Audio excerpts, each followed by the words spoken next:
Hello and welcome to a new segment of Clone Wars Weekly called The Best of the Clone Wars. I am Corey, back from the dead with... Ronan. Bitty. And Q Echo. Yes. Okay, and now, for the first part of this Clone Wars segment, The Best of the Clone Wars, we will go over the best female characters that the show has provided to us. Yes.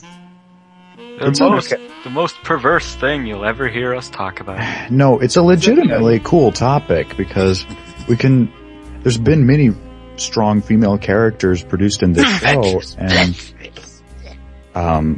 they've done quite well in that regard. A lot better than, say, the prequels with... Micro-series! Yes, that too. With Padme. Shakti! She was awesome. Oh, anyway. What do you have against Padme? She sucks. Anyway. Okay. Are we going to begin now? Yes. Probably. Corey, you can go first. Yes, I will start, okay? And of course, you all know my choice for the best female would obviously be Ahsoka. Rather than, other than being, really hot, extremely hot, she is also, the most powerful Jedi at her age.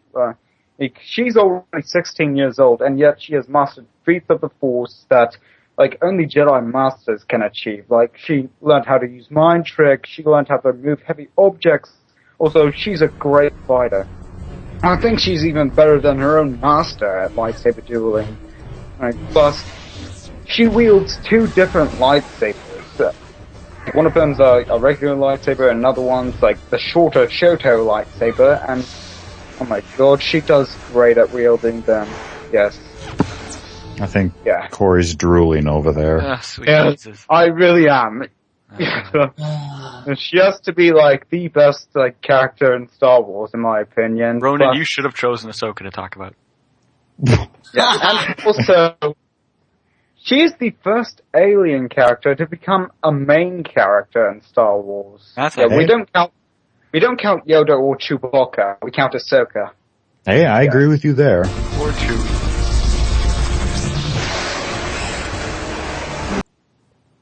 Yeah. So, for your second favorite? My second favorite, it's an original character from the show, like Ahsoka.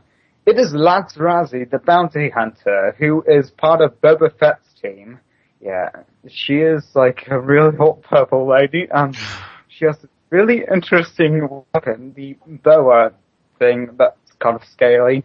It's really awesome, yeah, and she survived an encounter with Sith Lords and Death Watch. Yeah. Corey, please. Yeesh. This is for kids. For kids. Anyway. Alright. Okay, Ronan, go. Moving on to my favorite character of possibly the entire series would be Gnodi. What can I say? I mean, she's a roadie. Enough said. Well, yeah, that's the first aspect I noticed, that Rodians have not been treated very well in any Star Wars media, but we actually get a main character, Rodian, who survives and has an awesome story arc of her own. Her whole bit in Gathering was fantastic, all about learning hope and overcoming impossible odds. And that was both inspirational because I can relate to it in many regards, and inspirational because it's just very well done storytelling. So, Gnodi, you get an awesome thumbs up. I'm really glad that you're in the show. I'm not afraid. I can do this. Secondly, I'm gonna have to choose Sugi. A pretty darn cool bounty hunter character. As the last episode Eminence showed, she can beat up Maul. Sure, that ain't too hard, but she didn't have any freaking weapons. So, Sugi, you're a very cool character, strong female role. Definitely, ever since Bounty Hunters, I've liked her, and her surprise appearance at the end of the Ahsoka Trandoshan arc was even more exciting. So, those would be my two picks. Alright, now I'm gonna set prejudice to maximum here with my two picks. First one is all too obvious. Asajj Ventress. she's been my favorite character in the show since, I'd say about season 3, the Night Sister arcs, when her story started to get a bit more deep and she became more than just, classic, stereotypical she-villain, She became an anti-hero. And I actually wish we could have done this, after the arc of Ahsoka, so we actually see how she's more turning out. But so far, I assume she's leading towards the anti-hero sort of way of life. Becoming a bounty hunter. And, I don't know, I just always love Ventress. The voice, totally badass. She's very sultry, seductive, frightening. And she kissed Colt before she killed him. That was badass. And my second favorite choice, of course, it's... Watch it, boy. Is Bo-Katan.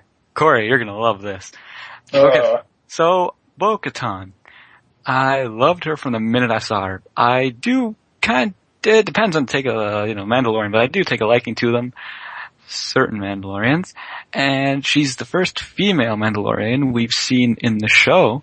And she's voiced by Katie Sackhoff. So instantly she's in my good books.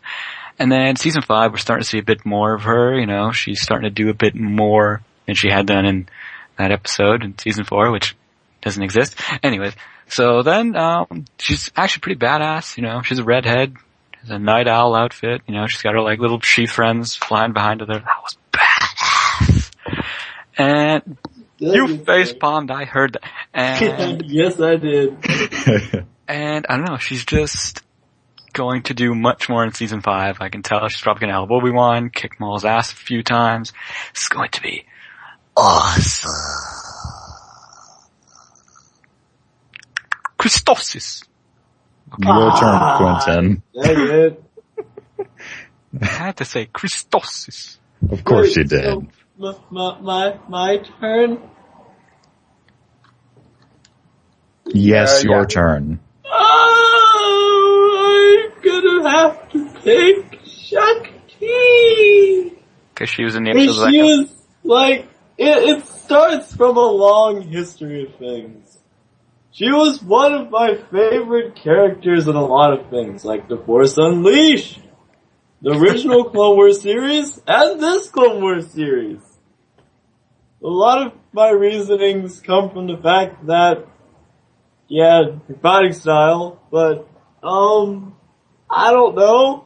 She was also in the episode with Echo. How many people did see that coming? Echo become Echo, so. Actually, Brick Death probably. and The Force Unleashed was kind of cheese, but I guess it was better than that deleted scene garbage. Oh, that sucked, man. We're gonna have to cut that out. Huh? Okay, maybe Quentin should edit this episode because I want that kept in. Keep going, That's Quentin. right! Shut up, keep I going. don't care that you don't cut anything Shut out up. that I say Shut except up, maybe Ronan. this. Shut up. Okay, keep going, Quentin. So, that's my reasoning for that matter, and moving on, Ventress. I don't know why I chose her, but she appears to be one of my favorites. I don't know why. It's like a sister thing between her and Ahsoka, and I don't know, sisters. I'm thinking of my reasons for this. Echo coming in a close third in the field. He's not a... It's not a female! Holy... And What? this has been... What the Take it bull? away, Corey. Corey, end it, please. Okay, so that pretty much concludes first really excitable episode of Excitable my ass. this weekly thing. Yes, What? the best of the Clone Wars. No. What kind of an outro is that? This weekly thing? No, son. No. Okay, everybody, make sure to let us know what you think of this new segment. If we should keep it in, try new topics every week, whatnot. Wait. Let me do the outro. Fine. And this has been Best of the Clone Wars. Tune in next week while we eat Skrillex for the final time. We are not gonna eat him! Yes, we are. Okay, We've wait. already done that. Okay, I'm gonna do it legit now. I'm gonna legitly, okay, here we go. Okay. And this has been the best of Clone Wars. Tune in next week where we discuss different topics featuring your favorite Clone Wars themes. And Skrillex. Yeah.